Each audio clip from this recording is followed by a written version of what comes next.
یہ وہ زمانہ تھا جب پورے ہندوستان میں تحریک آزادی اپنے شباب پر تھی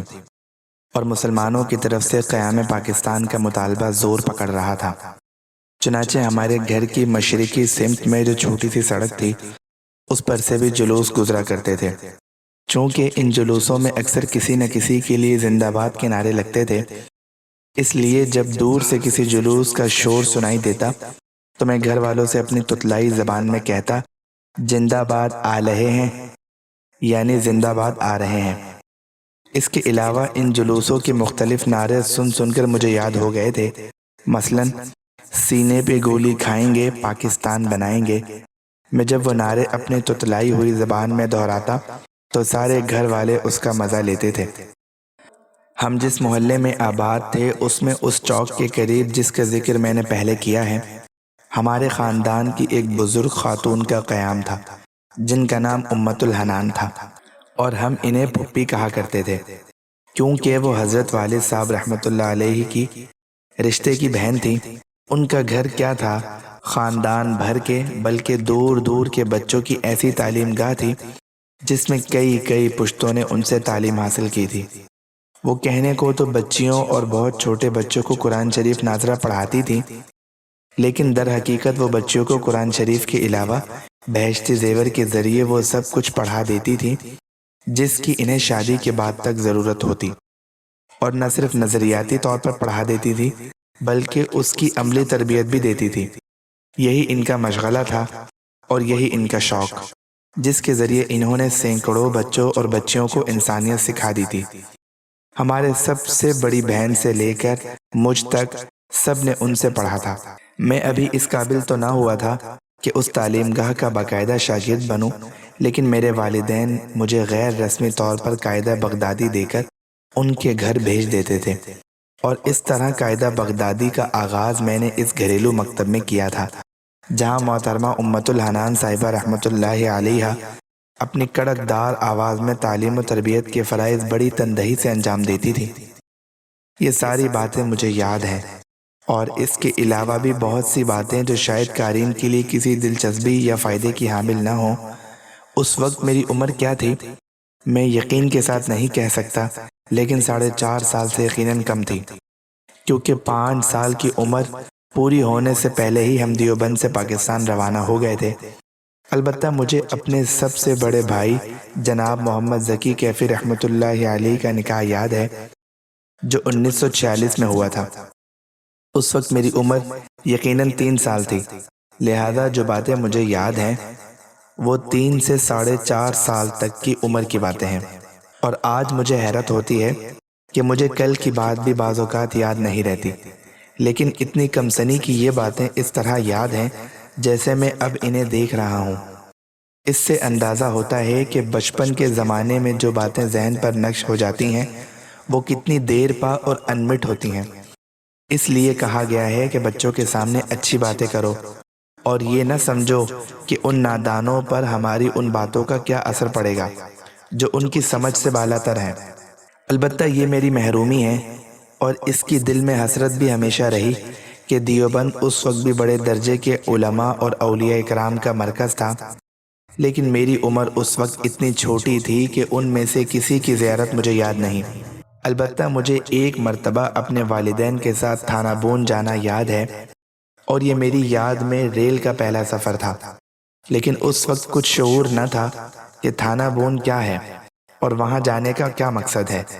البتہ ان کے بعد حضرت والد ماجد رحمۃ اللہ علیہ کے دوسرے محبوب ترین استاد اور مربی حضرت مولانا سید اصغر حسین صاحب رحمۃ اللہ علیہ، جو حضرت میاں صاحب کے نام سے مشہور ہیں، حیات تھے، اور غالب گمان یہ ہے کہ حضرت والد صاحب رحمۃ اللہ علیہ نے بظاہر میری تحنیک بھی ان سے کرائی ہوگی، لیکن افسوس ہے کہ مجھے حضرت رحمۃ اللہ علیہ کی زیارت یاد نہیں ہے۔ البتہ بعد میں نے ایک خواب میں ان کی زیارت کی تھی، اور ان کا جو حلیہ دیکھا تھا جب میں نے وہ اپنے بڑے بہن بھائیوں سے بیان کیا تو انہوں نے بتایا کہ یہ حضرت ہی کا حلیہ تھا۔ اسی طرح اس وقت شیخ الاسلام حضرت مولانا سید حسین احمد صاحب مدنی اور شیخ الادب حضرت مولانا اعزاز علی صاحب رحمۃ اللہ تعالی جیسے اکابر بھی دیوبند میں تشریف فرما تھے، لیکن مجھے کم عمری کی وجہ سے ان کی زیارت کا شرف حاصل نہیں ہو سکا۔ اسی دوران 27 رمضان المبارک 1366 کے مطابق 14 اگست 1947 ہجری کو جمعۃ الوداع کی مبارک رات میں پاکستان کا قیام عمل میں آ گیا۔ اس وقت میری عمر 4 سال سے 8 دن کم تھی۔ مجھے وہ خاص دن تو یاد نہیں ہے جس دن پاکستان بنا،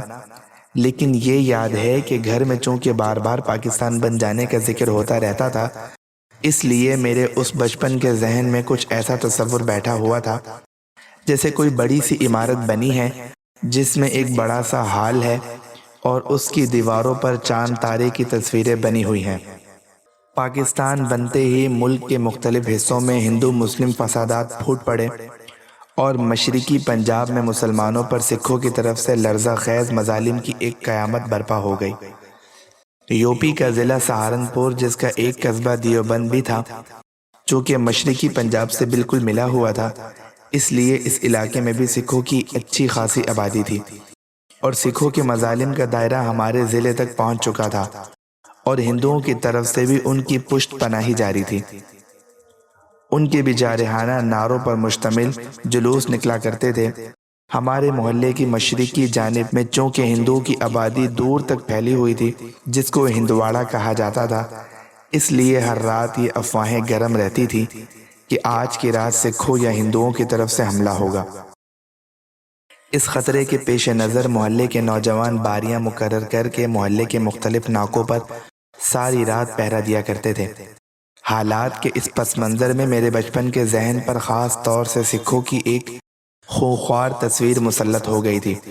اور 4 سالہ دماغ میں یہ بات سما گئی تھی کہ سکھ کوئی خطرناک مخلوق ہے۔ چنانچہ ایک مرتبہ میں گھر والوں کی نہ جانے کس بات پر ناراض ہو کر گھر والوں کا بائیکاٹ کرتے ہوئے رات کو گھر کے مشرقی دروازے کے قریب ایک کونے میں جا لیٹا۔ یہ کونا